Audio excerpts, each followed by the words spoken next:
dun dun dun dun dun dun dun dun dun dun dun dun dun dun dun dun dun. What's up, everybody? Welcome to episode 1 of the Night Rider podcast. And yes, it is still sunset as of this moment, but I just wanted to take a minute and introduce everyone. I'm Thomas Jacob Sutherland. I have a couple other podcasts online currently, and they're all audio only podcasts. And I thought, it's kind of a shame that I don't have a video one up. I've had a video one up before, but it was mildly boring. Here with this podcast, I hope to kind of get my comings and goings. I see a lot of out of the ordinary stuff out there, things you don't see every day driving around. And I thought, this is probably a perfect time to have my podcast where I'm going to talk about stuff, and it'll give you sort of a visual thing. And if you're like me and you have YouTube Premium, then you can lock your phone, and it might as well be an audio only podcast if you want to listen to it but can't look at the screen or watch the video. So, how's it going? Today is October 16th, 2019. Quite a spectacle we have going on in pretty much every corner of the world you can look right now. As far as politics goes, Trump is, they say he's possibly going to be impeached. I don't believe the hype myself. If you don't know, I am a Trump supporter. I think that for the most part, as a president, Donald Trump is doing a good job. I think he needs to work on a few areas, but I don't believe that God would give us a president that was 100% ready to go, no flaws. I don't think that's how life works, and if what they say is true, God created life, then I'm going to blame it on him and say, hey, what's up with this, God? How come you didn't give us something perfect? Out of all the things to put perfect in the world, wouldn't you think the leader of it, especially the guy that seems to have the most singular power, and what I mean by that is Donald Trump on his own, through his own decisions and thoughts, has more power on decisions that affect more people than any other sort of person or legislation or any kind of organization, So that's what's going on in the world of politics. As far as the wide world of politics go, my goodness, where do you want to go? Right now in China, they have these protests, which I personally, I'm a believer in protests. Now, I wouldn't say I'm necessarily a supporter, because when I see Antifa idiots or people that just block roads, I think that's not the way to do it. It's not the way to do it, fam. There's better ways. So I'm not necessarily a supporter, but I am a believer in peaceful protests. I think they work. I do believe that we're going into an era now where the government is getting harder and harder on these protests, kind of like what we've seen in Paris, France, with the yellow vest protests.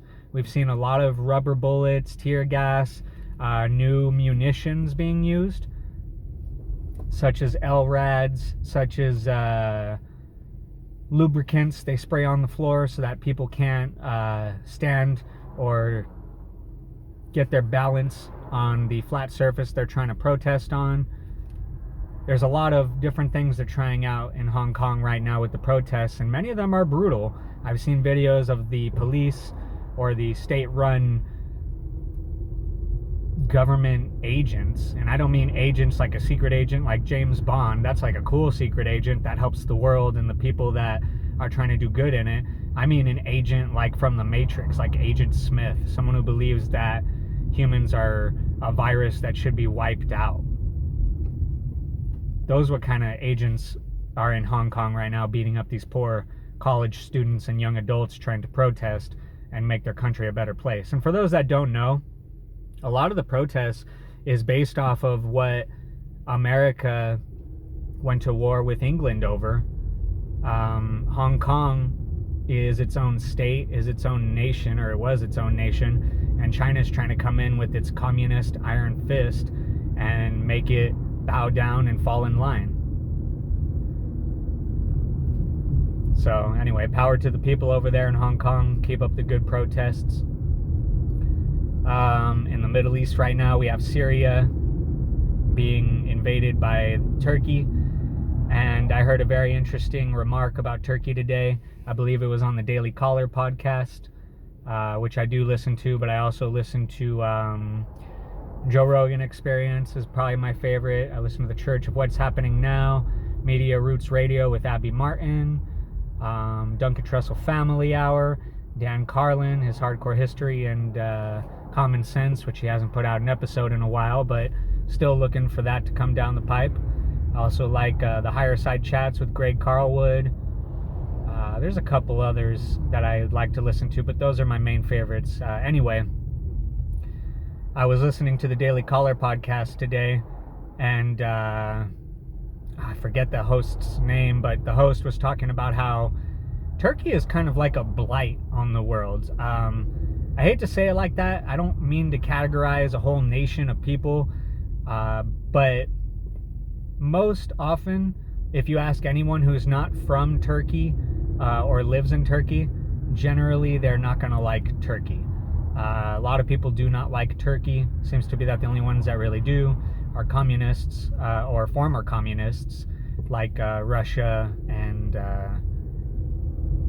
well, I don't know if they have any other allies, actually. I just know that Russia backs Turkey, and that's why Turkey's being allowed basically to invade Syria right now. See, the U.S. has had a rebel-backed force in the area of Syria for going on about 10 years now, and the rebels have the rebels have changed their names over the years.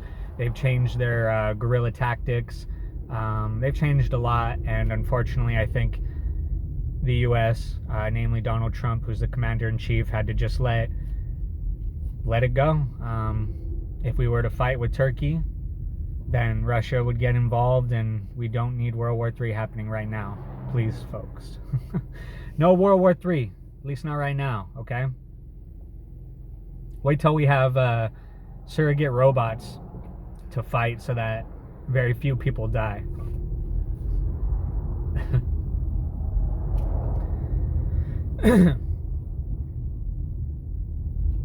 Or just don't have a World War III at all. That'd be kind of cool though, wouldn't it?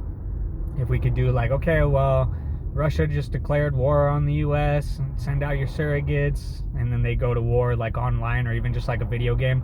That'd be kind of cool. What if like Donald Trump had to log online on his PC and battle online Putin on League of Legends or the newest Call of Duty or some other new game? That'd be pretty interesting, right?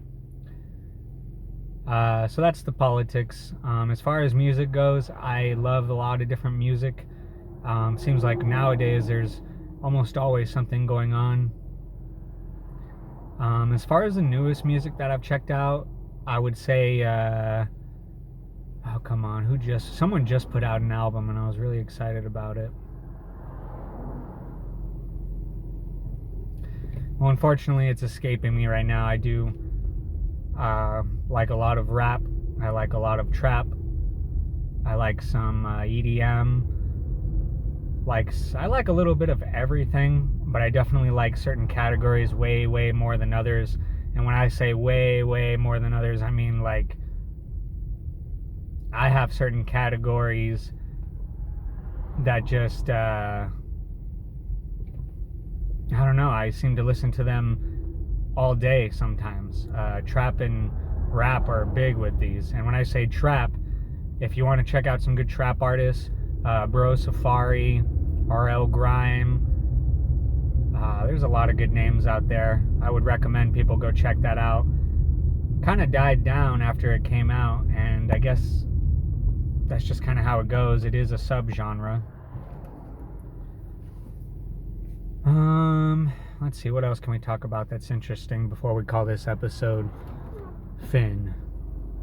And sorry about the boring drive. I'm sitting behind. Sorry, I heard some heavy machinery and I didn't know what it was. I'm sitting behind a truck right now, and to be honest with you, today's drive has been pretty mundane. Today I'm just going home from work, and well, it's rush hour, so of course we're gonna be backed up in traffic. That's just how it goes. Anyway, yeah, I like a lot of different music. I played instruments. I love to sing. I actually love to write. Out of all my artful endeavors lately, writing has been the thing that I do most and get the most benefit from. What else could I tell you about?